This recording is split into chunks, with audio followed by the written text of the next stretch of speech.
Hello and welcome to a Talmud Israeli production. Today we'll review the highlights of this week's course of Daf Yomi study, Masechet Bava Kamma, pages 59 through 65. Nun Tet through Samachay. 59. Echad ha'evi et ha'ur, ve'echad hevi et ha'etzim. One person brought the flame, and one person then brought the wood. Ha'mevi et ha'etzim chayav. The person who brings the wood, which is the second item to arrive, is the one who really is the owner of this fire, and is responsible for whatever damage emerges from this fire. Echad hevi et ha'etzim, echad hevi et ha'ur. One brought the sticks, and one brought the flame, so the flame comes second. Ha'mevi et ha'ur chayav. The one who brings the flame is liable, because the party who shows up second, who brings the last element in the concoction that causes problems, he's the guilty party. Then one other person came and fanned the flame. The one who fans the flame, he's the guilty party. However, if the wind fans the flame, no human being does it, kulan peturin, everyone is exempt. That wasn't a human-caused action. Samach, 60. Ein pranot ba'ala olam. Retribution doesn't come into the world, ela bizman shereshaim ba'olam, except when there are wicked people in the world.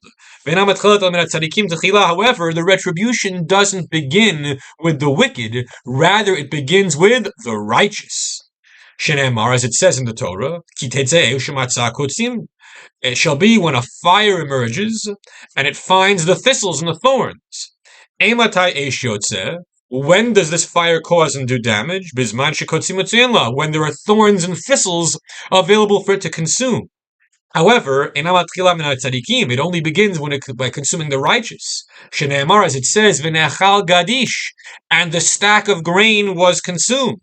V'achal gadish lo ne'emar doesn't say, and the stack of grain will be consumed. Rather, shene'echal kvar, that it already was consumed. So the edible, the good, the righteous, the gadish, the grain, that goes first. The kotzim, the thistles, which are representative of the wicked, that gets eaten second. But it only happens when there are kotzim in the world.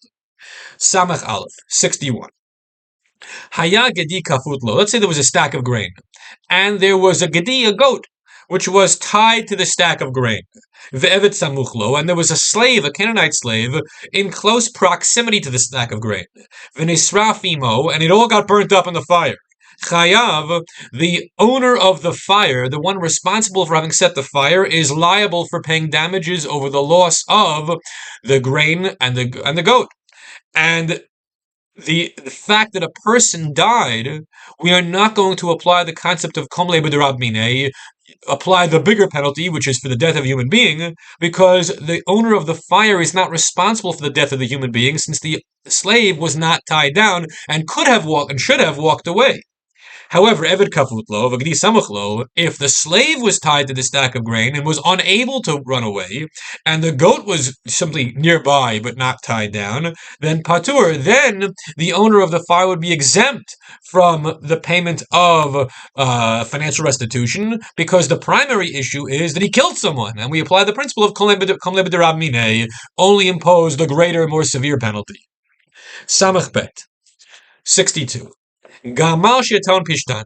If there was a camel that was laden down with flax, v'yavar b'shut rabim, and going in the public thoroughfare, v'nechnas pishtano tochanut, and the flax, because it was protruding from the sides of the camel, entered into the shop, udlako b'nei rosh el chanvani, and it knocked over the candle of the shopkeeper and caused a fire. Look at the bira and burned the whole building down. The owner of the camel is liable because he shouldn't have overstuffed his animal, overburdened it with flax, that it protruded into the shops. It should have been only enough that it goes in the public street. However, if the shopkeeper kept his candle outside of the storefront, then the storekeeper is liable because he shouldn't have done that. He should have kept his candle indoors. And it's not the fault of the camel driver that the flax knocked over a candle in the public space. However, Rabbi Yehuda, if the fire was a ner Chanukah, was a candle, a Chanukah candle, then the owner of the Chanukah candle is exempt, because he was allowed to put his candle out there. All year long, you shouldn't, but on Hanukkah, when it's a mitzvah to do so, there's no liability if anything goes wrong as a result of it being out there in the public space. Samach Gimel. Hatoin tanat ganav.